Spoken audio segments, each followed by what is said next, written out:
Welcome into a brand new episode of the Patriots Hub Podcast, Game Recap Edition, back in person. Finally. After the primetime game, Patriots, Giants. Patriots win 33-15 on Monday Night Football. Alex Barth, Matt Dolloff from 98.5thesportshub.com. Heading into the bye week on a high note, Dolloff. There were some people that were maybe a little worried, calling it a trap game, and the injuries were mounting up and this and that, and nope, Patriots came out, played what I think it's safe to call FU football, especially in the first 14 minutes of the game. They went up 17-0, and they head into the bye week 11-2 on a 10-game winning streak and in first place in the AFC. Yeah, look, I think it was completely fair to say this feels like a trap game because, bad team coming to town. They got the bye right after. They got the Bills right after that. So it's like maybe they're looking ahead a little bit, and that's how you get a trap game, right? Right. But I think that speaks to what this team is under Mike Vrabel, right? The way they've been so consistent, the way they've showed up for pretty much every game. And look, it hasn't been perfect every week. I know even before last night, there were a couple of, cracks showing, injuries. So it hasn't been perfect lately for them, but for them to come out with like a ball of fire like they did in that game, Barth, I think it just speaks to the sense of urgency week to week that Vrabel continues to maintain with this team. And then obviously their quarterback playing at an MVP level. Yeah. So, you get that combination, and I think you get a result like last night. And so that's why you got to feel as confident as we've felt about the Patriots in a long time going into that bye and number one seed the way they're playing. Well, I think you kind of nailed it right there. And we were talking about this during the game. Like, they'd won the last few weeks, but it wasn't. You go back earlier in the year, they're blowing out the Panthers. They're blowing out the Saints. They're blowing out the Titans. Now, these are some of the worst teams in the league, but they get a Bengals team that's banged up. They struggled down. And Tampa's a good team, but that game was probably closer than it needed to be. And the Falcons game, they let go of the rope a little bit there at the end. So they were still winning, but it felt like they'd taken a step back, and they could have easily limped into that game with the injuries and everything and been like, all right, it's a survive in advance game, just get through the bye week. But now you're limping into the bye week, right? It was almost like a get right game. I said it on Sunday kickoff as a joke. Ryan's producer for us, he remembers this. They're kind of due for a blowout, weren't they? And I know that sounds spoiled to say, but didn't it kind of feel like they were due for a blowout going into that game? And, they got it. So I think to go into the bye on the note they went in, I was down at Gillette earlier today before we recorded this. We're recording it Tuesday afternoon. The vibes are high. The locker room, just, being around, the little bit we get to be around the team. It should be different than last year. They were not a good team last year, but it's so night and day. Like, I think that the guys feel good. They like where they're at. I loved what Mike Vrabel said his message to the team was going into the bye earlier today. And I'm paraphrasing here a little bit, but basically, you can enjoy where you are, but don't get complacent. Don't get satisfied. You can do both at the same time. And I think it was a good opportunity for them to go into the bye with a little bit of swagger. And that's what they've been missing the last few weeks. Like, they were winning. And look, style points don't matter. It's the NFL. But you feel good, play good, right? You're going to feel good if you have some style points. They really get some style points back under their belt in this game. Yeah, I don't care about style points either. I'm a big win is a win guy. Right. But the way they looked and, the energy, the vibes, all that stuff. Like, I noticed this too, Barth, when I was putting together other content, earlier today, just going through all the pictures. Like, almost every picture of Vrabel, he's got a big old grin on his face. From last I feel like he was feeling good about how the guys came out. The mustache before he got rid of it. Yeah, he was like finally getting rid of it. But yeah. No, like I think he was happy with how the guys came out. I don't know if he was unsure of it because like the injuries and the turnover on the roster and the way they've had to put together, scramble with the lineup and things like that. But like, I think he was happy with how they came out, and the team's feeling good. Well, I would have to guess some of that too is it feels like they hit on key coaching points specifically for this game. Drake Maye said after the game, starting fast was one of them. They go up 17-0. In 14 minutes. It was exactly 1 minute to go in the first quarter when they scored to go up 17-0. That's a good point. Have we had a start like that? Like, that might have been their fastest start of the year, I would think, right? Chad Graff had it yesterday. I think it was the first time they've scored 30 points and a half. It's been a while. But like 17-0. They've given up so many early touchdowns. Like, I thought that was something new for this team, was to go up that big that early. They finally force a punt. Third time this year they forced a punt on the opponent's opening drive, and Marcus Jones houses it. The offense goes down the field and gets there. So it was all three phases. So complimentary football. They hit on that coaching point, the fast start all around. And nobody said it, but we saw it. I'm going to assume here, I'm not going to report it, but is it safe to say one of the coaching points was probably the physical element, the Yeah. physicality, and oh my goodness. And not just the defense. Like, we'll talk about the defense, and credit to Christian Ellis. He had a great game. He was delivering some big hits. Corey Durden, Christian Gonzalez got one in. That's the angriest I've seen Ramondre Stevenson run in a long time. They brought that edge on offense as well as defense. And I think that's probably part of it for Vrabel. He went out there and put out the list of what he wanted done in this game, and who knows what else was on there. Or I don't know, maybe physicality wasn't. Maybe they're just really pissed off at the Giants. But there's something there. They came out Ryan Cowden, maybe. Well, for Durden, and this was awesome after the game because Durden got cut by the Giants in August and signed with the Patriots. He was with them last year. And Vrabel's quote after the game was asked about it. He was like, well, they decided he wasn't good enough to play for the Giants, but we thought he was good enough to play for the Patriots, which was an awesome quote. It's a good quote to begin with. But when one team's 2-11 and the other team's 11-2, which just hits a little bit deeper. Oh yeah, it's just mean. The suckbag team didn't think he was good enough, so we brought him in and he just killed him. Yeah, twist the knife a little harder, why don't you? Again, it goes back to you don't need style points in the NFL. Oh, a win's a win, like you said. But I think going through the grind of the season, and look, this is a team that had a week 14 bye. That is entirely too late. There should not be bye weeks at this point in the season. That's another gripe I have. We can do that rant later if you want, but sometimes you need the style points to keep you going, right? You get a little mojo, you get a little energy, it keeps you going. So for a guy like Corey Durden, you know, and for Vrabel to be able to put that flex, and guys in the locker room, guys on the team were pumped for him. Like, those are the kind of things that can help carry you over the grind of a season. Yeah, absolutely. And that, look, we already talked about the fire they came out with, but yeah, the physical nature on both sides of the ball was striking. And when's the last time you saw the Patriots, like, for lack of a better term, go belt the ass like that in terms of the physicality? Yeah, like just take it to the opponent. Like maybe back in 2018 when they sort of evolved into a running team. Maybe. Like that, but you know what happened that year. But like, yeah, they won the Super Bowl. You were giving me a look like what happened. I was trying to think. No, I knew that, but I was like, is there a specific incident? I'm like, was there like a fight or something? But no, you're right. Oh, we all know how that went down. I'm talking about a random brawl. Yeah, no, like, look, that Christian Ellis hit, you remember my reaction last night. I was like, oh my God, I love that hit. I loved it. I couldn't get enough of that hit. And I was like, well, there was a flag. I was like, let's see who the flag's on. I don't think you cared. No, I was like, I don't even care if it's a flag. 15 yards. Yeah, to get send a message, right? Yeah, I was watching that through the binoculars. Like I just had Jackson Dart coming down, and all of a sudden Christian Ellis comes in out of nowhere. So like, yeah, I think that was more fun for us up there than watching on TV because you saw it from a mile away. But that was a fun play. The from the stadium, that hit. But that was a pop. That was a pop. But yeah, the offensive side is a great point, Barth, because I thought this was a good example of how, on paper, you know, their running numbers weren't spectacular. I think it was around 3 yards a carry. So it's not like they were totally burning them on the ground, but I thought Stevenson just ran so hard. And I thought like that was part of the whole identity of we're going to take it to you physically. And I think it sort of wore them down a little bit early. And I think that sort of contributed to the hot start, even though they weren't necessarily, you know, ripping off 5 yards a carry there. And, you know, later in the game, I think it sort of paid off. Travion Henderson looked like a competitive runner with that long run in the fourth quarter. So, yeah, like it was good to see them come out that way and, you know, get off to that hot start and deliver all that physicality. I think that sort of overwhelmed the Giants early on, and game was pretty much over by halftime. Yeah, they finished at 4.1 yards per carry. They had 119 on 29 carries, but you factor in the big Henderson one late. And I think it was kind of the opposite of the Tampa game when some people maybe thought they got the run game going. Because in the Tampa game, the numbers are awesome. Like the running game numbers are awesome, but it's 3 big runs by Travion Henderson and then nothing.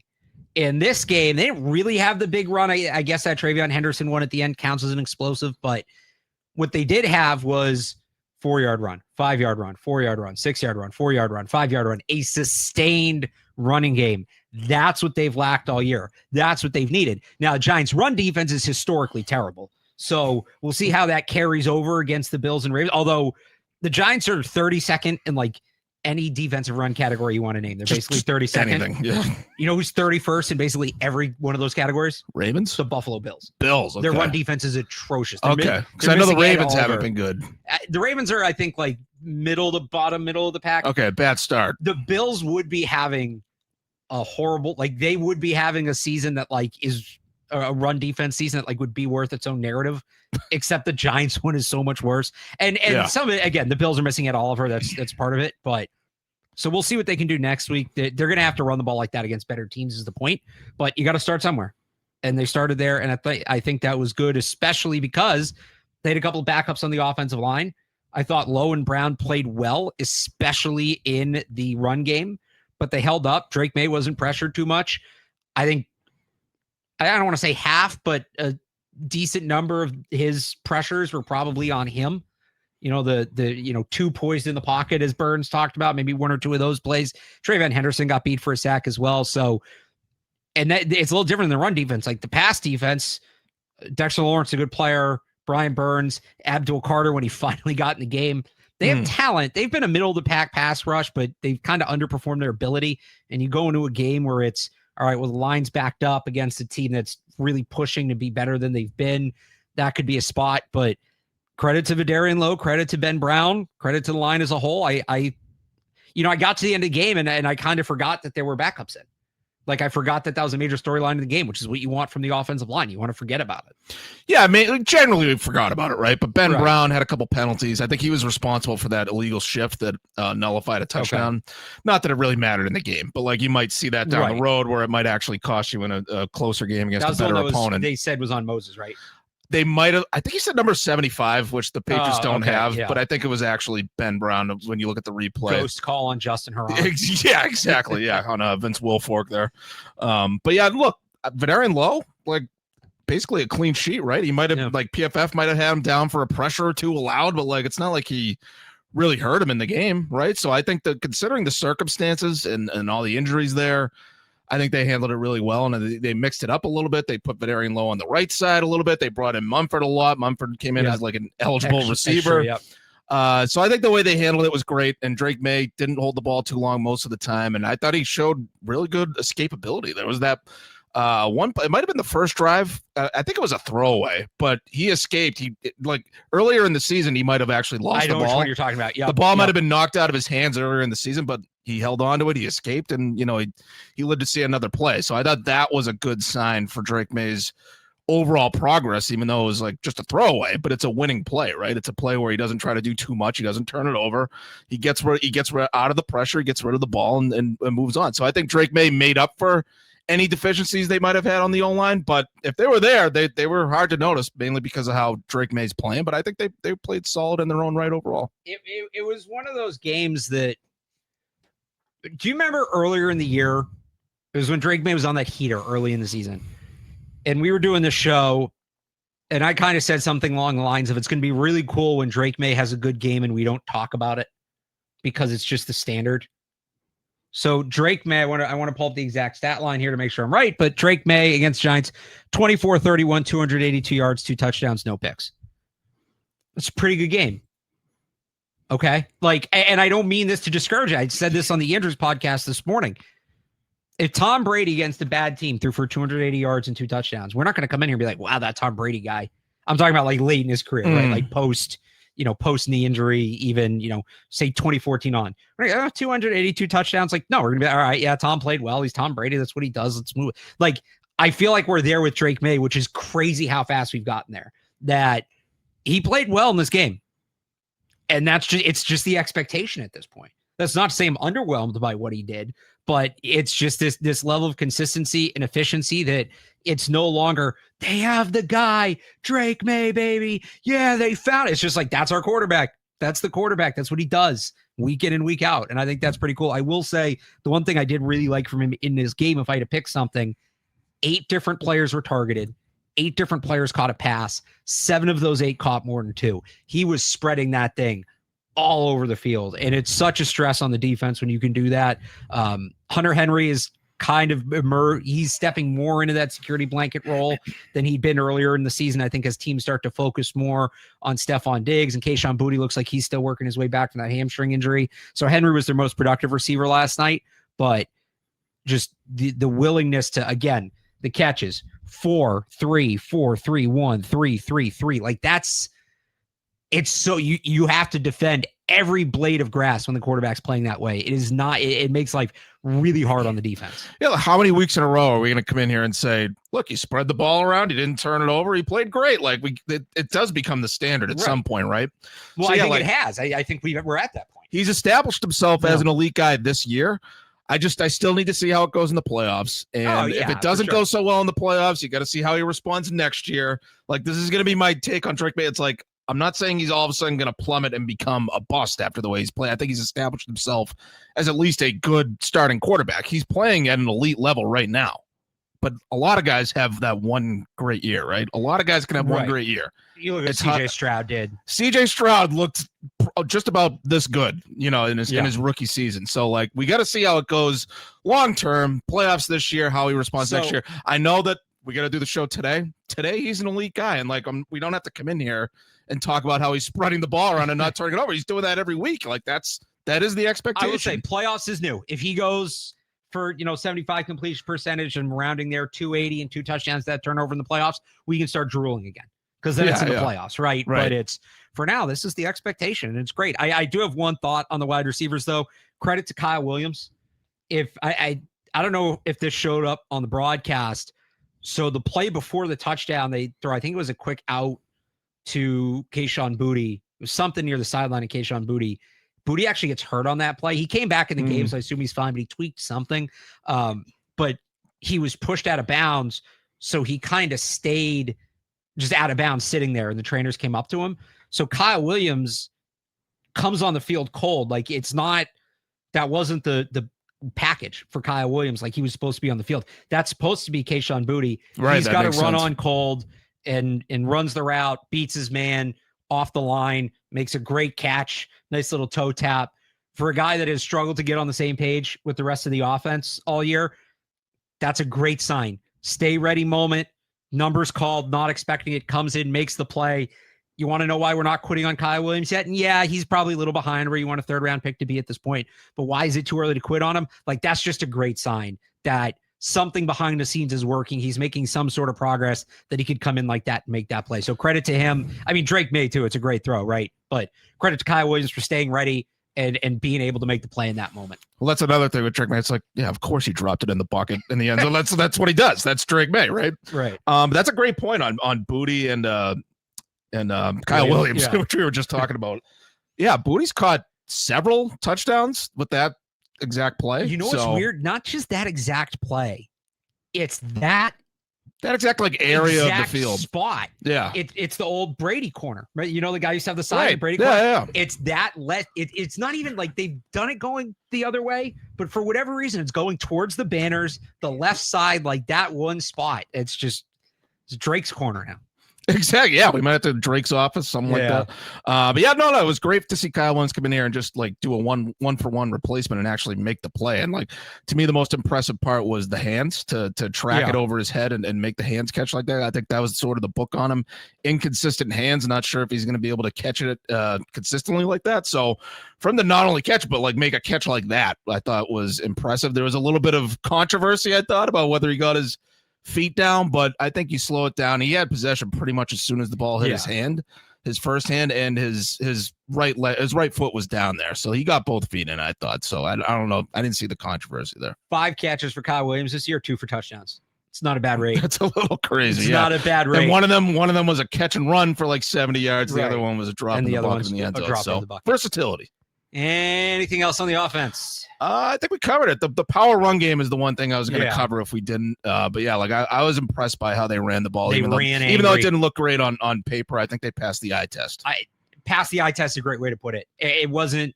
They're not going to send that tape to Canton, but they needed to have a game like that where they just kind of push an opponent around a little bit, and they did. Oh, we should actually point out the short yardage goal line, red zone, that's still an issue. I think the red zone's kind of an issue on both sides of the ball. I know some of the plays that were issues last time were a little bit outside of the red zone, like the 25 to 30 yard range. But like, it's weird. The closer you get to the goal line, like it feels like they get worse. Like whether it's offensively or defensively, but offensively, it's kind of twofold to me. I feel like Josh McDaniels' play calling hasn't been crisp there. At the same time, you might be looking at it as like, I'm not sure what kind of plays I can run. I don't know what my personnel is. And I don't blame them too much for that because of the offensive line and the changes they've had to make there. So they're still trying to figure out what kind of personnel they have there. But I don't know if they even have the personnel at all to do a good short yardage offense the way they're playing. I think it compounds. Last week, they just tried to run the ball, and that obviously didn't work. And this week, they try to run it. That doesn't work. So they go more to the pass, which they haven't done as much. Was that because Josh McDaniel saw something on tape that he wanted to pass the ball on the Giants in the red zone, or was that because he was nervous about the run game? And they're going to have to figure something out. Like, it's that you want to be able to run the ball down there. Just realistically, you get to like the 3-yard line, you want to be able to punch the ball in. You're really not looking to throw when you get that close. So it's, bye week's about self-scouting. If there's one thing for them to figure out right now, the defensive one, I give them a little bit of a break just because I think they've allowed the highest percentage of red zone touchdowns, but they also have among the lowest percentage of opposing drives reaching the red zone. So like, yeah, it's weird. Like they're good at stopping it from getting to the red zone, but if you cross a certain threshold, I wonder what the line of demarcation would be, because it's a little beyond the 20. It feels. I call it 25. If they get past like the 30, they all of a sudden the floodgates open. They get a 30-yard touchdown. The Giants get a 30-yard touchdown. The Patriots can't score from the 1. Like it's a multifactorial I red don't zone know goal line issue. What that is, but it's kind of like the early drives. But I give look, they got to be better. I do give them a little bit of a break. The offense, I mean, you got to be scoring from close in, especially when you have a quarterback. They haven't really used it. When you have a quarterback with mobility, even just showing that mobility, even if you don't really use it, right? Bootlegs, things like that to get teams going. That's when you start playing the better teams, you're gonna have to score in a red zone. Absolutely, yeah. Like that, I think that's like an example of a game that wasn't as close as it seemed, even though they won by 18, right? They could have won like 52-18 or whatever. Yeah, I mean, it gets back to a 2-score game kind of late there, and you're like, what's going on here? Yeah. It snuck up on you because again, they keep getting in the red zone, they kept having to kick field goals. Let's flip over to the defense. You got to start with Christian Ellis, man. What a freaking game from him. He gets the hit, the big hit on Jackson Dart. That's a spark plug. And that was after Landry had a big hit on Dart earlier. So they set the tone with that physicality early. Plus, he makes the play on special teams. They hit on Gunnar Olszewski to force the fumble. I thought Ellis struggled earlier in the season, kind of lost his role a little bit, but he's been coming on strong here the last few weeks. Robert Spillane maybe got banged up late in that game, didn't play a ton down the stretch. Is that because they were up? Is that because they were hurt? But, Ellis is the guy they're going to need, and he's playing his best football of the year right now. Yeah, look, I've already been over how much I love that first hit on Jackson Dart, but like you don't think of him as a tone setter. No, but if he's got that in his bag, I'd like to see more of that. Because he's not like he's a coverage linebacker. He's a smaller guy who you think is going to win more with speed. And it's not a thumper. To be fair, the Jackson Dart hit to get to that spot the way he got there, like there's a speed element in that. But Jawan Bentley wasn't getting to him, right? But you don't, all due respect, you don't think about him like a Jawan Bentley, like this big imposing presence over the middle is going to take your head off. But right. Maybe that's why they, snuck up on guys and they weren't expecting that kind of hit from him. But I think team high 10 tackles, gets the pass breakout to end the game. He was awesome. It was good to see him step up on a night where, Spillane and Jack Gibbons, for that matter, were a little quiet, I thought, compared to what we've been used to seeing the last few weeks. So it was good to see Ellis step up there, and then the other guy I thought had a real standout game was Corey Durden. Talked about this earlier, former Giant.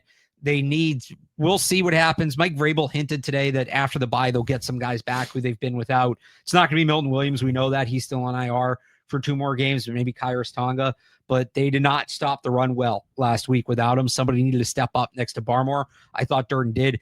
That guy, talk about a high motor player. He's one of the most high motor players I've ever seen. He plays with tremendous energy, tremendous violence, and he brought it last night. Yeah, absolutely. Durden's been good the last few weeks, I think. He reminds me of these other sort of unheralded guys that come in and make a surprising contribution specifically on the D line there, like Adam Butler, who's gone on to have a good NFL career. I thought, you remember Kyle Love? I thought he was a solid player. Great player. Like he was a solid player, unheralded compared to some of his other teammates. Yeah. Before he he left and became like an all pro basically. Right. But when he was here, it was, but I just mean like, if he can just be a good, solid, well-rounded interior guy, and like, maybe you can mix him in even when you're fully healthy. You get Milton Williams back. Maybe you can still mix in Durden a little bit the way he's playing. I thought he was really good. Yeah. In the secondary, I thought, how about Gonzalez too? Gonzalez with the big, now Wan'Dale Robinson weighs like 170 pounds, but yeah, that felt a little big brothery. He knocked him on his ass. Him a little bit. That's good to see him knock someone on his ass. No, it was good. I'm not knocking it. I'm not knocking it. The only guy really from the Giants offense who did anything, I thought tight end Theo Johnson had a decent game.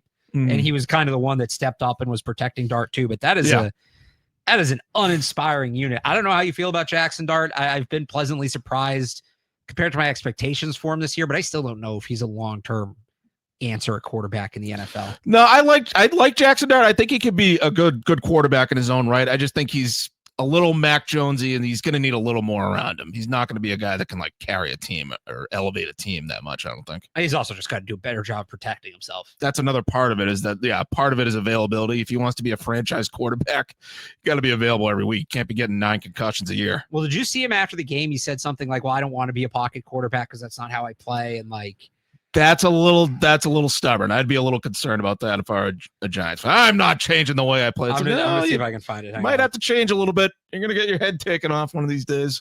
He said he was asked about the hits he's been taking. I understand the question, but this is football. I'm gonna get hit if in the pocket or outside the pocket. I saw this actually. I've played this way my whole life. It shouldn't be shocking to anybody if you followed my career. We're not playing soccer out there. All right, so that's a little different than I think he's saw not. But he's not wrong. Like this sort of goes back to even the Drake Maye talk last year. It's like you can't play him. He's going to get hit. It's like, well, it's the NFL. Like it's not like he's never going to get touched. So I get what Jackson Dart is saying there, but you look at the hit from Ellis and the way he's playing and the concussion history. Like he's going to have to change the way he plays if he wants to have a good long career, for sure. There's a balance, and Andrew said this earlier today. Like, if it's the fourth quarter and it's third down, yeah, go for it. 2nd and 13, and you've already got 12 yards, and it's the first quarter. Like, just live to see another play. And yeah, it's football. You're going to take those hits, but also you're not in college anymore. I think what happens with some of these quarterbacks, they're used to being the biggest or among the biggest guys on the field. Like Drake was the size of ACC linebackers. Right. So they're okay dishing it out because they're usually giving as much punishment as they're getting. You get to the NFL now, linebacker's just as fast, but he weighs 240 pounds. You can't initiate contact the same way. It just doesn't work that way. So I think like Jackson Dart's probably the same, where he doesn't mind the contact because he's used to giving out more than he's getting. And now he's in the pros and it's not like that anymore. And he doesn't want to seem like he's, shying away from it. He wants to seem tough, but like, dude, you got to pick your spots where you're taking those hits. Yeah, no, you got to be smart to be a quarterback. Right. This quarterback isn't going to get by. You're not going to survive if you're just going to go with the tough thing all the time. Like, you got to be smart about it sometimes. I think it would have been fine if he just stepped out of bounds there and then, Ellis maybe hits him late or he avoids that. Like, I almost blame him for the penalty that went to Theo Johnson for stepping up. It's like, you love to see that from Theo Johnson to stick up for his quarterback. It's like, if Jackson Dart was smart enough to just get out of bounds and not take that hit in the first place, then they wouldn't have gotten the penalty. No, you're absolutely right. I have no problem with it. Like, you should stick up for your quarterback. And they did it earlier when the Patriots put a big hit on him too. And Ellis even said that. He was like, yeah, I get it. He said after he's asked about his game, he goes, I get it. Like, we would do the same for Drake. So that's what comes with that play. But yeah, you want to avoid that. Go out of bounds. Don't put your teammates in a position where they have to defend you. So anything else on the defense? I think that's about it. Jalen Hawkins, I thought, had kind of a down game. He had kind of an unnecessary penalty. So maybe he took the message a little too strongly about like go out there and set a tone. You don't have to put a helmet to helmet hit on the guy on a third down that gave him a fresh set of downs. They get the touchdown right after. Yep. So it's like there is a bit of a line there in terms of like you got to go out and set a tone. Like sometimes you might I would have taken the penalty on the Christian Ellis hit if he got penalized for that. But like there's certain plays where it's like you do have to pick your spots. Where you said that about Jackson Dart. It's sort of the same for the defense, picking their spots of when to get physical and when to stay back a little bit. That was my only other observation. Special teams, Marcus Jones, statistically the best punt returner in NFL history as we sit here today. 14.6 yards per return. That's like 1.5 yards more than the previous. I think it's 2 yards more. Previous record holder, 12.8. Yeah, closer to 2. That return, and that's even as far as, I'm going to say, oh, it was a great return. Well, yeah, it was a touchdown. No duh. Even as far as like punt return touchdowns go, that one was impressive because you see all the different skills you look for in a punt returner, the patience, the vision, the speed, the balance. He breaks that tackle right around the 50 while he's, tight roping the line of scrimmage. The guy's a stud, plain and simple. And he's playing well on defense too. He's second in the Pro Bowl voting among AFC corners, only behind the reigning defensive player of the year. Cornerback for corner. So the corner, just AFC. He did get the pick 6 last week. Yeah, I think he's like 7th overall. I forget. It's NFC heavy, but it's Surtain and then Jones and then Gonzalez in the AFC. So the Patriots fans are coming out of the woodwork for him. I like it. Well, Julian Ashby is the most voted long snapper in the AFC. We're back, baby. 5th total, first in the AFC. More on 98.5thesportshub.com. But no, with Marcus Jones, this is a guy. Go back to the summer. Remember, people thought he was a cut candidate.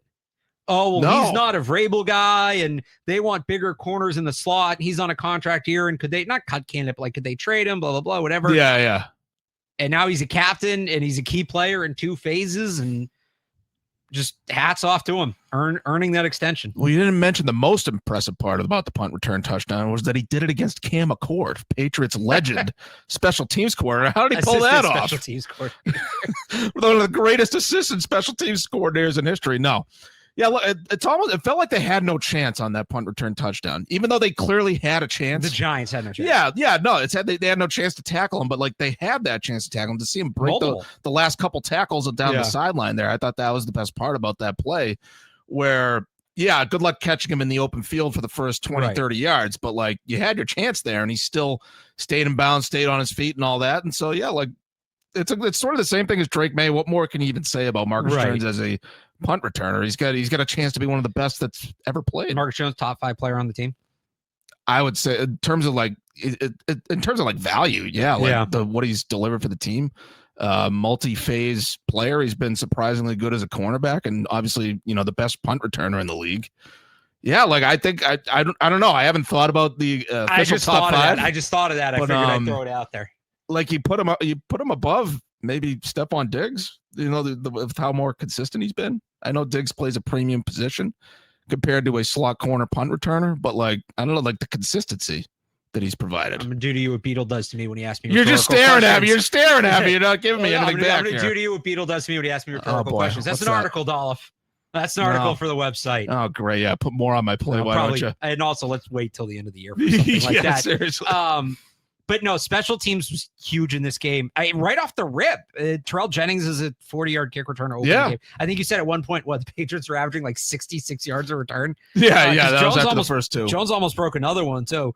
But obviously the real special teams moment that we have to talk about is Younghoe Koo missing the football, Charlie Brown style, although Lucy didn't pull it. Poor Jamie Gillen just gets caught. There's a moment where he's like, there's a real close-up shot of the ball, and he's holding the ball, and he sees Koo's foot go by, and the ball's still there, and he just like is just still looking at it like, what do I do now? I wish I could have seen from the holder's point of view, just seeing the foot come in, hitting the turf.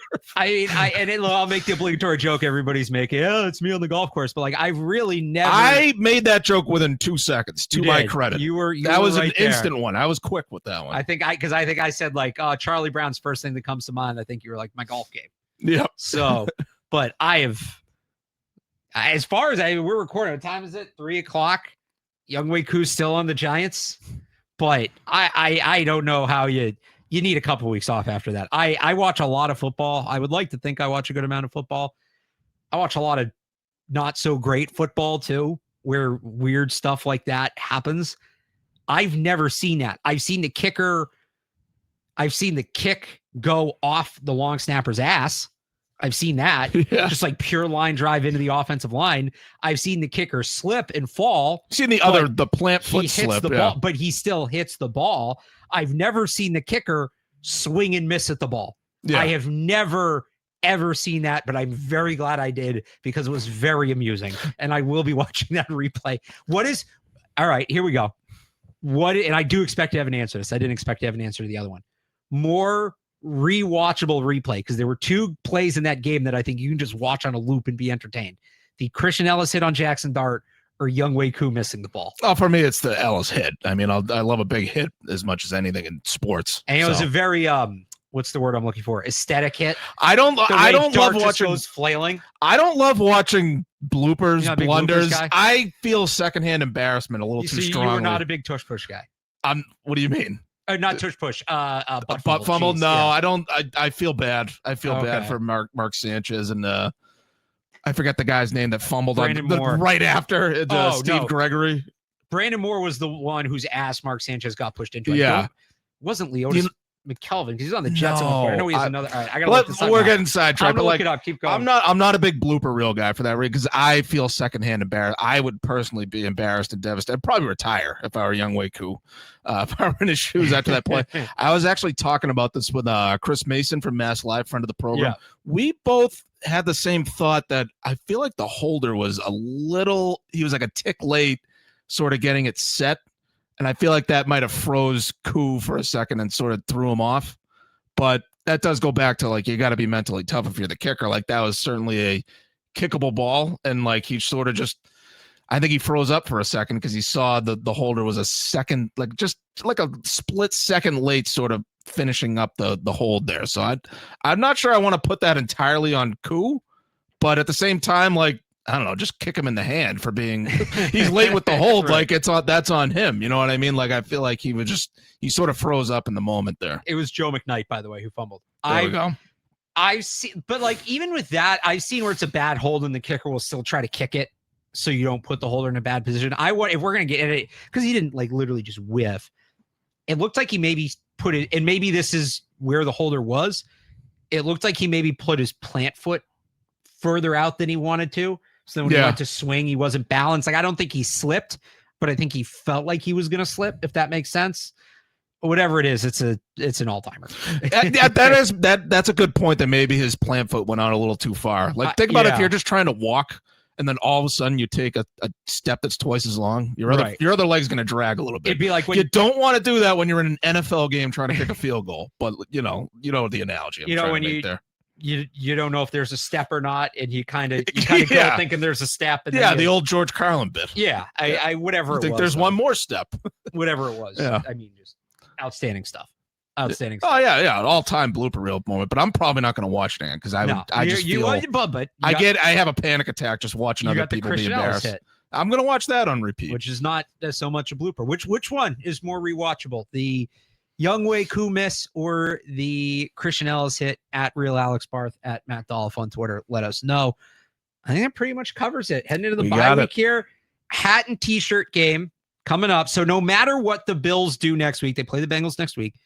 No matter what the Bills do, the Patriots can clinch the division with a win over Buffalo next week. Apparently they can't clinch the playoffs on the bye. I don't know what the hell's going on with the AFC picture. Ryan, we talked about this on Sunday, that there's like this horrific set of tiebreakers that the Patriots don't have that's preventing them from clinching. How do they not clinch a spot with 11 wins? And they can't next week either, even with other teams. I don't know what with 7 teams. I guess, like, are the Chiefs 6-6? I guess they could still win out. I guess there could be technically be 7 other 11 I guess teams. The whole thing's a mess, but they can clinch in 2 weeks against the Bills at Gillette. It is going to be a 1:00 game, hat and t-shirt game. It's the biggest game at Gillette since Brady's return. You could argue in some senses it's bigger because that was a week 4 game against an NFC team. Like, that was a big game in terms of the nostalgia factor. Obviously, everybody wanted to see Brady. But it wasn't like a big football game. You know what I mean? Like, it was the similar thing with, like, a new era, new quarterback, but Mac Jones wasn't exactly off to the kind of start that Drake Maye is this year. Yeah. And it was early. That was like, if the Patriots won, that was like, okay, you're off and running. I don't want to say this game is the cap on what's been a great season, because obviously there's bigger things ahead, but it would be, Mike Vrabel came in that introductory press conference and said the goal is to win the division and host home playoff games. We were like, all right, that'll be cool in a couple of years. And like year 1, they're right there. And there is something to be said for taking the crown directly from the king, right?